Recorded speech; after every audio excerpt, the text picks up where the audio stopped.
दोस्तों, अगर मैं आपसे पूछूं कि एप्पल कंपनी के फाउंडर्स के नाम बताओ तो आप में से ज़्यादातर लोगों के दिमाग में सिर्फ एक ही इंसान का नाम आएगा, स्टीव जॉब्स। लेकिन एप्पल की कामयाबी में सिर्फ उनका अकेले का हाथ नहीं है। 1976 में स्टीव जॉब्स ने स्टीव वॉजनियाक और रोनन वाइन के साथ मिलकर एप्पल की शुरुआत की ताकि वो एप्पल वन के नाम के कंप्यूटर को बनाकर सेल कर सकें। एप्पल वन एप्पल कंपनी का पहला कंप्यूटर था और इसको डिज़ाइन किया था स्टीव वॉजनियाक ने। यानी देखा जाए तो स्टीव वॉजनियाक का बहुत बड़ा रोल था एप्पल कंपनी की शुरुआत में। लेकिन फिर क्यों आज दुनिया सिर्फ स्टीव जॉब्स को जानती है, स्टीव वॉजनियाक को नहीं? इसकी वजह है कम्युनिकेशन स्किल। स्टीव वॉजनियाक जो थे वो थोड़े इंट्रोवर्ट और शाय बंदे थे। वो अकेले में काम करते थे। वैसे तो टेक्नोलॉजी और इलेक्ट्रॉनिक्स में उनको काफ़ी इंटरेस्ट था, लेकिन वो लोगों के सामने बोलना, अपनी बात को एक्सप्रेस करना, मार्केटिंग करना नहीं जानते थे। जबकि स्टीव जॉब्स को नॉलेज वॉजनियाक से कम थी, लेकिन वो बात करने में मास्टर थे। उन्हें लोगों को अपनी बात बताना, लोगों से अपनी बात मनवाना और अपने लफ्ज़ों से अपने प्रोडक्ट को बेचना बहुत अच्छे से आता था, जिसकी वजह से वो हमेशा खुलकर दुनिया के सामने आते थे और इसलिए दुनिया ने उनको देखा और जाना। जबकि ज़्यादा इंटेलिजेंट होने के बाद भी स्टीव वॉजनियाक को वो पहचान नहीं मिल पाई। इसलिए कम्युनिकेशन स्किल को मास्टर करना हर उस बंदे के लिए ज़रूरी है जो दुनिया में कुछ मुकाम हासिल करना चाहता है। और आज की इस वीडियो में मैं आपको कम्युनिकेशन स्किल के 4 असूल बताने वाला हूं, जिनकी मदद से आप चालाकी से बात करना सीख पाओगे। तो दोस्तों, जल्दी से वीडियो को लाइक और अपने भाई के चैनल को सब्सक्राइब कर लो ताकि मेरी हर आने वाली वीडियो का नोटिफिकेशन आपको सबसे पहले मिल सके। Rule number 1, it's not what you से बट हाउ यू से इज़ मोर इम्पोर्टेंट। कम्युनिकेशन के दौरान में मेन बात ये नहीं है कि आप क्या बोलते हो, बल्कि आप उसको किस तरह बोलते हो, उस टाइम आपकी बॉडी लैंग्वेज कैसी रहती है, ये ज़्यादा ज़रूरी है।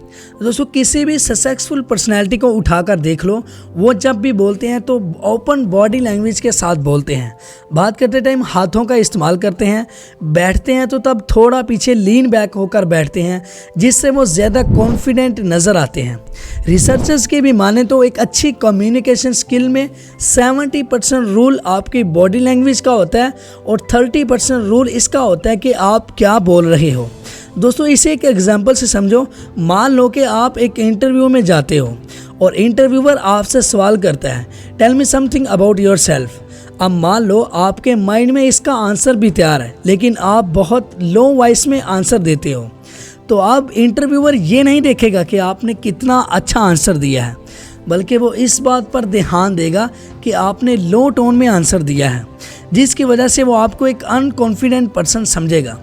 तो इसलिए बोलने का तरीका भी बहुत ज़रूरी है। गुस्से का ही एग्जाम्पल ले लीजिए। गुस्सा हमारे लफ्ज़ों में नहीं होता, गुस्सा हमारे चेहरे पर साफ नज़र आता है। इसी तरह आप क्या बोलते हो वो ज़रूरी नहीं है, बल्कि उस टाइम आपका रिएक्शन, आपका बॉडी लैंग्वेज कैसा है, इन सब से आपका लोगों पर अच्छा या ख़राब इम्प्रेशन बनता है। इसलिए अपनी बात करने के स्टाइल पर, अपनी बॉडी लैंग्वेज पर काम करके इनको सही करने की प्रैक्टिस करो। Rule number 2, be kind and speak politely. आपने वो कहावत तो सुनी ही होगी, treat others as you want to be treated. यानी आप जैसा बिहेवियर दूसरों से चाहते हो, उनके साथ भी वैसा ही बिहेवियर रखो। देखो, इसके पीछे बहुत ही सिंपल सा लॉजिक है कि आप किसी से अगर हमेशा गुस्से से बात करोगे तो वो भी आपसे प्यार से बात करने वाला तो है नहीं, फिर चाहे आप कितने भी बड़े तीस मार खा क्यों ना हो। इसलिए हमेशा दूसरों से इज्जत से पेश आना चाहिए। जो लोग दूसरों से तमीज़ से बात करते हैं, उनसे भी दूसरा कभी कोई बदतमीज़ी नहीं करता। पोलाइटली बात करना कितना ज़रूरी है, मैं आपको एक कहानी से समझाता हूँ। एक बार एक राजा जंगल में शिकार करने के लिए गया। उसके साथ उसके सिपाही और एक वज़ीर था। जंगल में हिरन का शिकार करने की कोशिश में राजा अपने घोड़ों के साथ काफ़ी आगे निकल गया। काफ़ी देर राजा के सिपाही और वज़ीर उनका इंतज़ार करते रहे, लेकिन जब राजा वापस नहीं आया तो सब ने मिलकर राजा को ढूंढने का प्लान बनाया और उसी रास्ते निकल पड़े जिस तरफ राजा गया था। और वही कुछ देर चलने के बाद उनको एक दरख्त के नीचे एक बूढ़ा बाबा मिला। तो उस बूढ़े बाबा से सिपाही ने पूछा, सुनो ए भिखारी, मैं तुमसे बात कर रहा हूँ, मेरे सवाल का जवाब दो। क्या तुमने हमारे महाराज को यहाँ से जाते हुए देखा? जल्दी बोलो। तो बाबा ने जवाब दिया, मैं अंधा हूँ बेटा, बोल नहीं सकता। तो सिपाही बोला, ये तो अंधा है यार, इसे क्या ही पता होगा। और ऐसा बोलते हुए सिपाही वहाँ से चला गया। इसके बाद वज़ीर उसके पास आया और बोला, बूढ़े बाबा क्या कुछ लोग यहाँ आए थे? बाबा ने पूछा, कौन लोग बेटा? हमारे महाराज थे बाबा, आपने उन्हें देखा? तो बाबा ने उन्हें कहा, नहीं बेटा, मैं अंधा हूँ, देख नहीं सकता, लेकिन कुछ टाइम पहले मैंने घोड़ों की आवाज़ सुनी थी। तो वज़ीर ने पूछा, किस तरफ से बाबा? तो बाबा ने उंगली से इशारा करके जवाब दिया कि उस तरफ से आए थे और इस तरफ गए हैं। तो वज़ीर ने हाथ जोड़कर बूढ़े बाबा का शुक्रिया अदा किया और उसी रास्ते की तरफ चल पड़ा।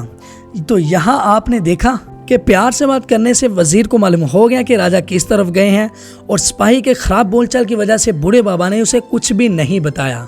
अब भले ही एक स्टोरी है, लेकिन यहाँ से जो सबक सीखने को मिलता है वो है 100% सच। अगर आप लोगों से पोलाइटली बात करोगे तो आप लोगों को अपने साथ जोड़ते चलोगे, और आने वाले टाइम में वो लोग आपकी मदद करने में कोई कसर नहीं छोड़ेंगे। इसलिए be kind and speak politely. Rule number 3, build strong eye contact. If you want to convince a man, talk to his eyes. ये कहना था 18वीं सदी के सबसे पावरफुल लोगों में से एक शख्स नेपोलियन का। आई कांटेक्ट मेंटेन किए बिना कम्युनिकेशन इफ़ेक्टिव नहीं हो सकती। आई कांटेक्ट आपके कॉन्फिडेंस के लेवल को बढ़ाता है। आप कितनी देर तक किसी से आई कांटेक्ट मेंटेन कर सकते हो बिना इधर उधर देखे, इससे आप कितने कॉन्फिडेंट हो इसका पता चलता है। और अगर आपने किसी भी सक्सेसफुल आदमी की स्पीच देखी होगी, जैसे इलोन मस्क, स्टीव जॉब्स या फिर शाहरुख खान, तो आपने नोटिस करा होगा कि ये लोग बात करते टाइम कितने अच्छे से लोगों से आई कांटेक्ट मेंटेन करते हैं। वो ऊपर नीचे नहीं देखते बल्कि ऑडियंस की तरफ देखते हैं। वहाँ सामने बैठे हुए लोगों से आई कांटेक्ट बनाकर रखते हैं, क्योंकि वो जानते हैं कि अगर बात करते टाइम लोगों से आई कांटेक्ट मेंटेन नहीं करेंगे तो लोग उनकी बात में कोई इंटरेस्ट नहीं लेंगे। इसलिए किसी से भी बात करते टाइम आई कांटेक्ट बनाकर रखो। बस इस छोटी सी चीज़ पर काम करके आप अपनी कम्युनिकेशन स्किल को नेक्स्ट लेवल पर ले जा सकते हो, क्योंकि आंख से आंख मिलाकर बात करना सबके बस की बात नहीं है मेरे भाई। Rule number 4, smile. अभी कुछ दिनों पहले की बात है, मैं बाइक से कहीं जा रहा था, तब ही रेलवे क्रॉसिंग पर पहुंचा। वो बंद थी तो तब वहां रुक गया।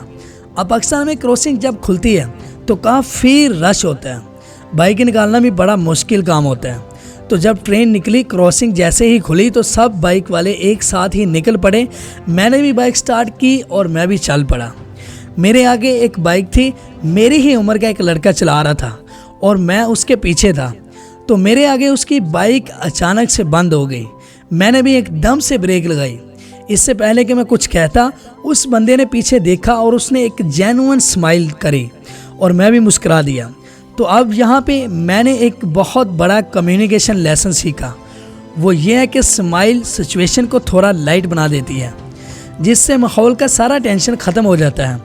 उस लड़के ने मुझसे कहा कुछ नहीं, उसने बस स्माइल किया और जिससे उसने माहौल को थोड़ा लाइट कर दिया और ये मैसेज दिया कि हाँ भाई यार, ऐसे अक्सर हो जाता है, कोई बड़ी बात नहीं है। जबकि अगर वो मुस्कुराने की जगह परेशान होने लगता तो उससे उसका ख़राब इम्प्रेशन पड़ता, जबकि स्माइल से उस बंदे का एक पॉजिटिव इम्पैक्ट पड़ा।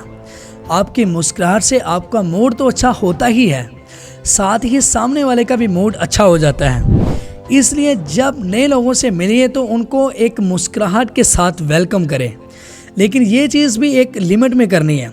आपको बिना वजह सिर्फ हंसते ही नहीं रहना है। सिर्फ जब किसी से पहली बार मिलो तो तब दिल से मुस्कुरा कर मिलो। ये चीज़ आपको लोगों से मजबूत बॉन्डिंग बनाने में बहुत मदद करेगी। तो दोस्तों, उम्मीद करता हूँ इस वीडियो ने आपके लाइफ में ज़रूर वैल्यू ऐड की होगी।